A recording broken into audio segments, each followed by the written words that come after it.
Vamos a leer solamente algunos versículos. Capítulo 8, Marcos, el evangelio más antiguo.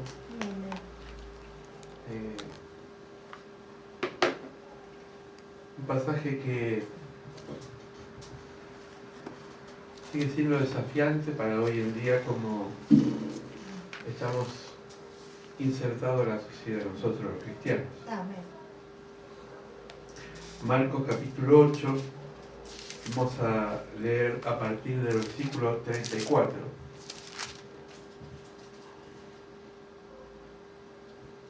Y es curioso que el evangelista clasifica por un lado a la gente, por otro lado a los discípulos, porque dice así el pasaje: y llamando a la gente y a sus discípulos, les dijo: si alguno quiere venir en pos de mí, niéguese a sí mismo, tome su cruz y sígame.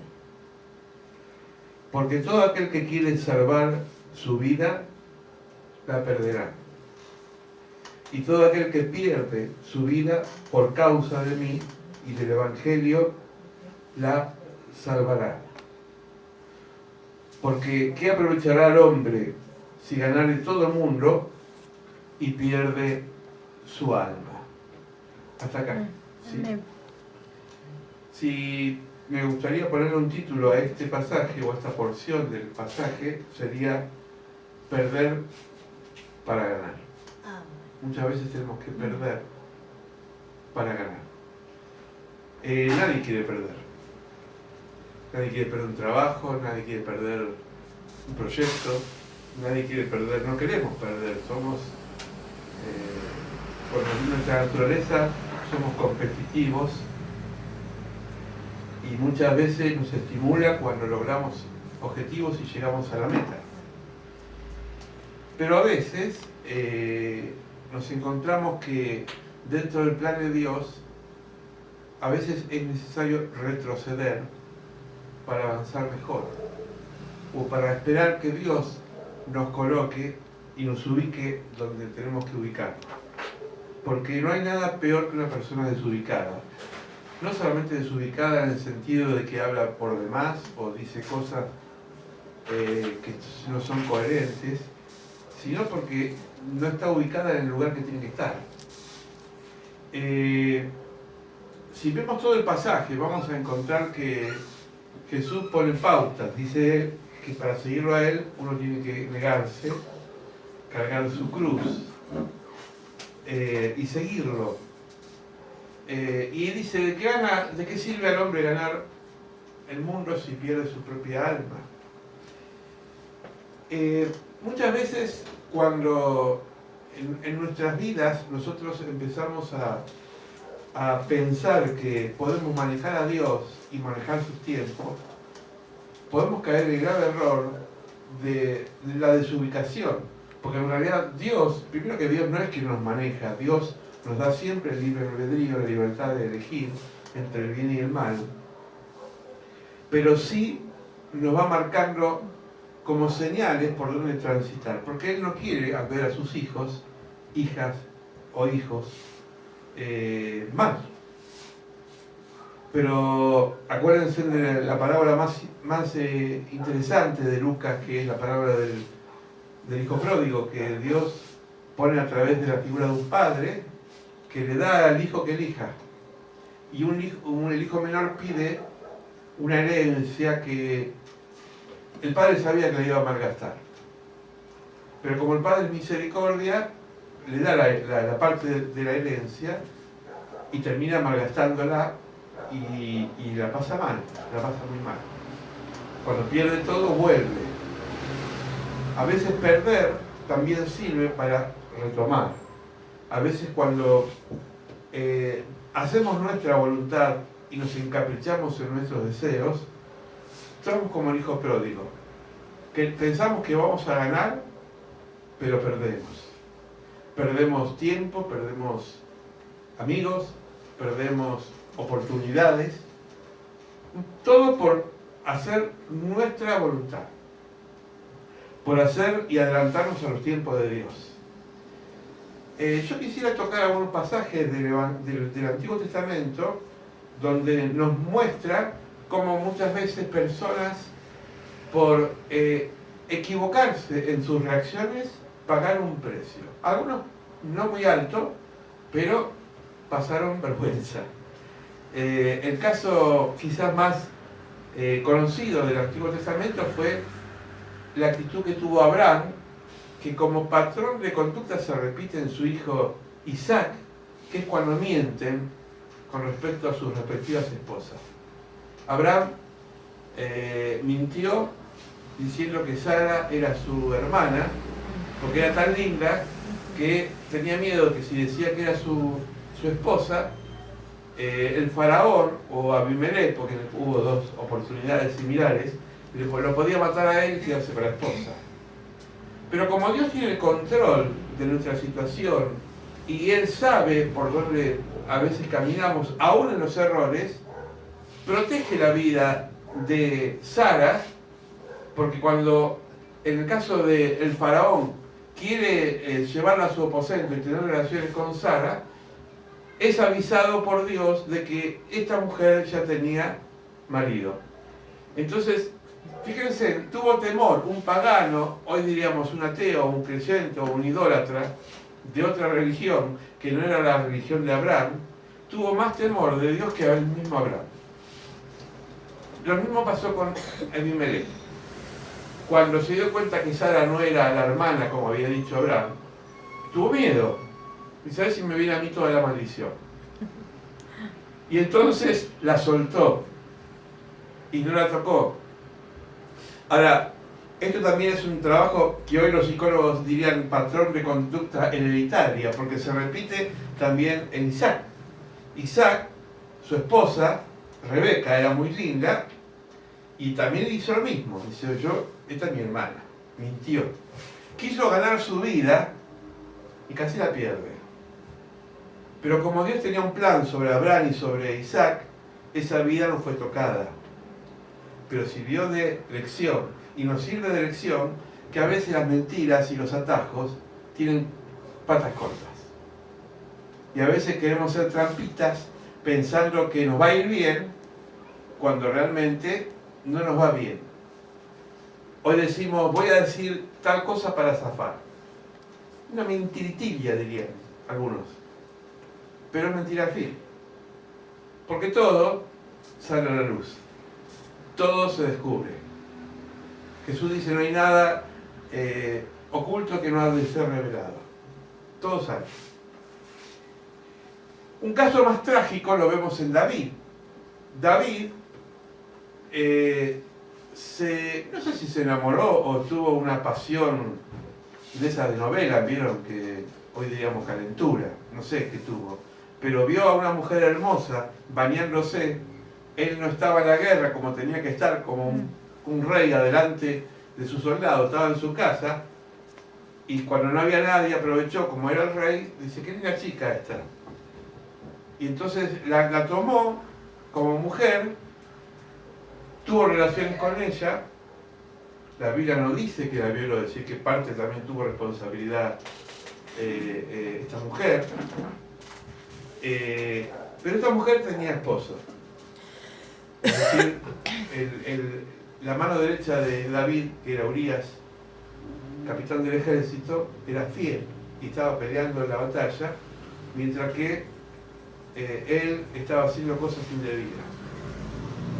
Él quiso ganar tiempo, quiso ganar placeres, quiso ganar y sacarse las ganas con sus caprichos, pero pagó una consecuencia muy grande. Y lo llegó tanto a esa pasión que planificó un asesinato encubierto para que Urías sea expuesto en batalla y lo maten solo en ese campo donde estaba expuesto ante el enemigo. Pero no podía escapar, por más que era el rey, no podía escapar de Dios. Y entonces Dios le manda a un profeta, y el profeta Natán le dice, a través de una parábola, que él había cometido un crimen muy grave. Es decir, él quiso ganar, pero perdió. Su primer hijo muere. Una cosa terrible.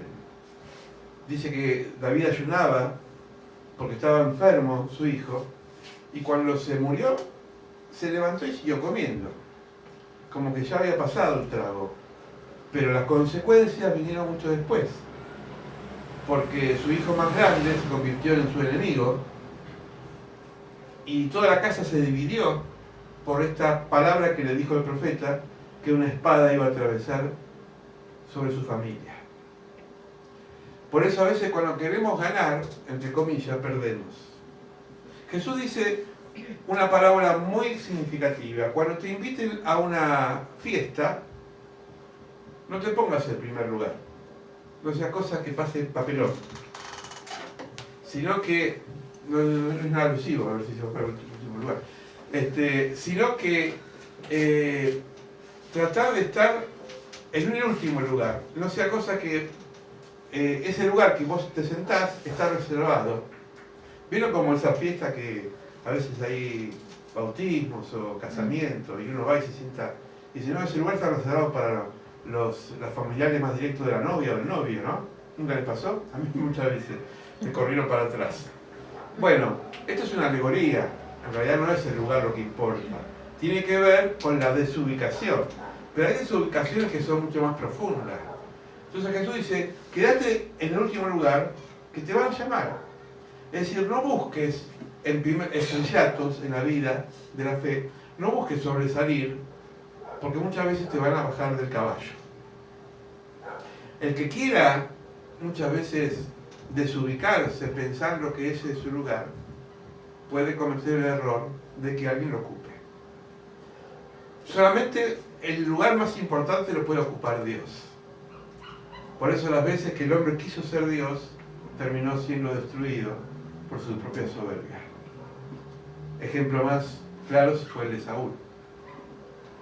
La historia de Saúl está impregnada de soberbia y de orgullo, por eso perdió su trono y no pudo gobernar conforme a su voluntad, a la voluntad de Dios. Perder la vida tiene que ver con saber que nosotros muchas veces vamos a ir en contra de valores que este sistema o este mundo tiene. Es difícil. Es difícil porque la sociedad pasea para un lado y el cristiano tiene que decir, yo de esto no participo. No estoy de acuerdo. A veces son valores trascendentes, a veces son valores comunes, cotidianos. ¿Cuántas veces uno dice, bueno, cobrate una coimita, total, es preferible que antes que te hagan una multa, y es difícil decir no, ¿no? Porque es mucho menos lo que se paga por una coima que lo que se paga por la multa. ¿Cuántas veces nos toca situaciones donde tenemos que elegir en pasar el ridículo o el calor por nuestra forma de pensar? ¿Cuántas veces callamos? Y Jesús dice que cuando vos callás, yo te voy a negar. Por las veces que no hablaste cuando tenías que haber hablado. Y pero ¿cómo vas a hablar? Te van a juzgar. El otro día estaba en una conversación familiar y salió un tema muy escabroso que no viene al caso, que tiene que ver con el aspecto social, y la persona que estaba hablando casi lo crucifica. Parecía del siglo pasado por su forma de pensar. Y yo decía, qué valiente, que pudo levantar su voz y decir, yo no estoy de acuerdo con esto, por más que el resto diga lo contrario. Vieron como mucha gente, como dice el refrán, donde va la gente va Vicente, ¿no? Hay gente que donde va la corriente, va. Y nosotros tenemos que saber que a veces estamos en contra de la corriente, porque no somos de este mundo. Ahora entiéndame, a veces se ha predicado mal, no ser del mundo no quiere decir que vivamos en una burbuja o seamos marcianos, estamos en la tierra. Entiéndame, pero hay cosas, hay valores, hay situaciones que no podemos transar, que no podemos decir, está todo bien. Porque cuando queremos ganar posiciones, por eso vamos a perder la vida. Y nos vamos a desvalorizar. Y vamos a perder lo que sería la identidad como hijos de Dios. ¿Me van siguiendo? Es duro el mensaje, ¿no? Es confrontativo. Pero se lo quería compartir porque esto en primer lugar es para mí. muchas veces me siento acorralado por presiones familiares, sociales, que no me gustan, y estoy como que no sé para dónde salir corriendo. Y Dios me dice, aguantá, yo te voy a dar la fuerza, no bajes los brazos, pero no pierdas tu identidad. No pierdas. Hoy el testimonio de la hermana parece sencillo, pero es profundo. En un momento donde las tarifas de subsidios están desvalorizados, porque no todas las tarifas son sociales, como el caso del pago de la luz o del gas, de otros tipos de servicios, que una hija de Dios pague menos 2 pesos, un testimonio tremendo. Ahora no, la hermana no puso el medidor enganchado como algunos hacen, o que no gire, porque lo he visto, ¿eh? No, el medidor anda normal. Vinieron a controlar y seguramente habrán venido a controlar. Pero Dios, que tiene el control sobre ese medidor, le hizo pagar lo que tenía que pagar. En cambio, muchas personas se avivan, hacen cosas incorrectas. Otra vez me dijeron a uno, le sacaron el medidor porque hizo trampa. Vino Edenor y le cortó la luz. Y porque obró en forma indebida. Si nuestro Dios es un Dios de justicia. Si Él nos ayuda y nos socorre, es nuestro pronto auxilio. ¿Por qué temer? Perder la vida tiene que ver con tratar de morir a muchas cosas para ganar en otras. Y te van a decir que sos onza, que sos tonto, que sos tonta. No importa. En este contexto del pasaje, si usted lo lee desde el principio, primero Jesús proclama que lo van a matar. Pero antes de eso, en el mismo capítulo, Pedro confiesa, en el versículo 27, que Jesús es el Señor. Porque dice, salieron Jesús y sus discípulos en la aldea de Cesarea de Filipo, y en camino le preguntó a uno de sus discípulos, diciendo, Jesús pregunta, ¿no? ¿Quién dice los hombres que yo soy? Ellos respondieron, uno Juan, el Bautista, otro Elías y otro alguno de los profetas.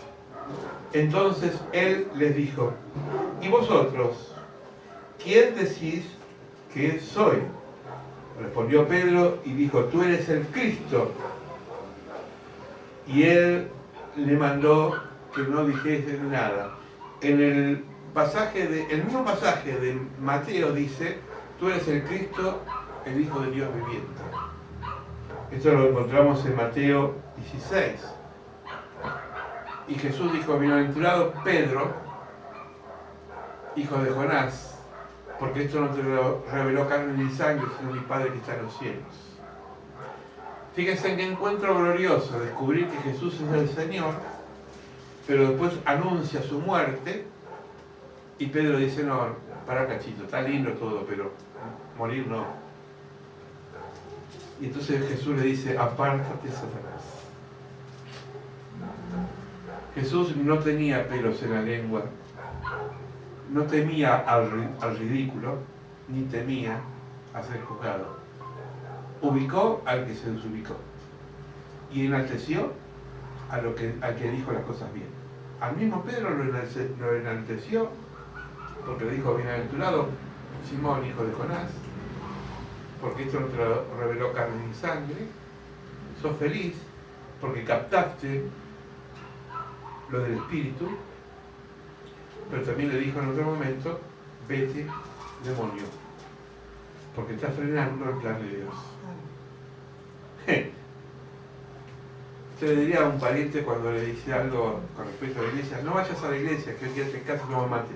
Vete si estás de te tira el mate por la cabeza. Amén. A veces tenemos que perder. Que nos digan fanáticos. Ustedes me invitaron a un evento un domingo. Me dice, pero no podés, un domingo no tenés iglesia. Wow. Saltó la faz de luz. Me dice, no podés un domingo. Digo, no, porque yo el domingo tengo que estar. Otros pueden hacer otras cosas, pero Dios me llamó a estar en la iglesia. Pero un domingo. Y no porque soy fanático, pero creo que cuál es mi lugar, trato de ser fiel a él. Amén. Porque Dios me puso acá. Y siempre vamos a estar hostigados. Siempre vamos a estar perseguidos. No nos van a matar quizás con un cuchillo, no nos van a crucificar. Pero nos van a matar con la indiferencia, con las críticas, con las miradas, con los dedos que señalan, por el hecho de ser diferentes. Por defender esto tan maravilloso que es el Evangelio de Jesucristo. Amén. Por eso aquel que quiera ganar su vida, es decir, que quiere zafar y quiere desubicarse, va a perder. No solamente en la vida postrera, va a perder acá, porque no va a tener bendición. El que es fiel en lo poco, en lo mucho se pondré, dice el Señor. Y si uno es fiel en las convicciones, Dios te va a ir acompañando, Amén. bendiciendo y dando todo lo que necesites. Por eso le decía, busca primero el reino de Dios. Buscarlo a Él en primer lugar. Y todo lo demás, Dios lo va a acomodar. Amén. Esto es fundamental. Perderse para ganar. Perder para ganar. Saber renunciar para triunfar. Tres cosas que nos cuesta. La sociedad dice, sea un triunfador, sea un campeón, sea un peleador, anda primero, ganá, ganá, ganá. Y a veces Jesús dice, perde un poco, retrocede, desubicate y ubicate en el plan de Dios. No te apures, no tomes decisiones apresuradas, esperar en el Señor. Y los que esperan en Jehová serán inconmovibles, como el monte del sol. Salmo 37, pacientemente esperen en el Señor. No te impaciente, dice, por los que triunfan en la vida. Deleitate en el Señor, que Él te va a conceder las peticiones del corazón. ¿Cuántas veces en el Salmo aparece la palabra pacientemente? Esperé. Pacientemente. La impaciencia es una mala consejera, porque nos acelera situaciones que después no sabemos cómo salir de ese lugar. Pero cuando esperamos en Él, el Señor cumple. Amén. Amén. Porque todo el que quiera salvar su vida, ¿salvar qué cosa? La vida. ¿En qué sentido? Quiere estar bien por el hecho de estar bien. La va a perder. Pero todo aquel que pierda, todo aquel que renuncie, todo aquel que pone su voluntad en la voluntad de Dios, va a ganar. Yo quiero ganar en Dios y no perder por el mundo. Amén. Vamos a orar. Padre, te pedimos que bendigas esta palabra que es fuerte, desafiante, porque ninguno de los que estamos acá queremos perder. No nos gusta fracasar. No nos gusta, Señor, que nos vaya mal en las cosas. No somos masoquistas, somos conscientes que a veces hay situaciones que nos duelen. Pero a veces tenemos que morir a nuestra voluntad para que sea tu voluntad. Por eso enseñanos a entender esta palabra que hemos compartido en esta noche. Que a veces la cruz es la única forma de tener una vida plena. Todos tenemos una cruz que cargar, Señor. Lo decíamos el domingo. Hay aguijones en la carne que tenemos que bendecir. Hay situaciones de dolor que tenemos que enfrentar. Hay momentos decisivos que marcan un nuevo rumbo para nosotros. Señor, así como tú dijiste que el grano de trigo da fruto cuando cae en la tierra y muere. Pero cuando muere da fruto y nace una nueva planta. Y en esa planta nace la esperanza. Señor, por algo este lema que hemos puesto en la pared. Queremos renacer para una esperanza viva. Queremos, Señor, florecer a través de las situaciones conflictivas. Queremos decir, sí, Señor, aquí estamos para hacer tu voluntad. Muchos, Señor, son triunfalistas, van por la vida de éxito en éxito, pero están vacíos interiormente.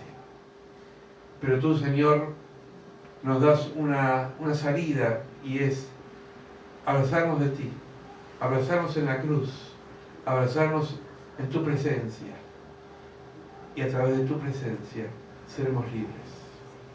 Gracias por tu palabra y por todo lo que nos das. En el nombre de Jesús. Amén.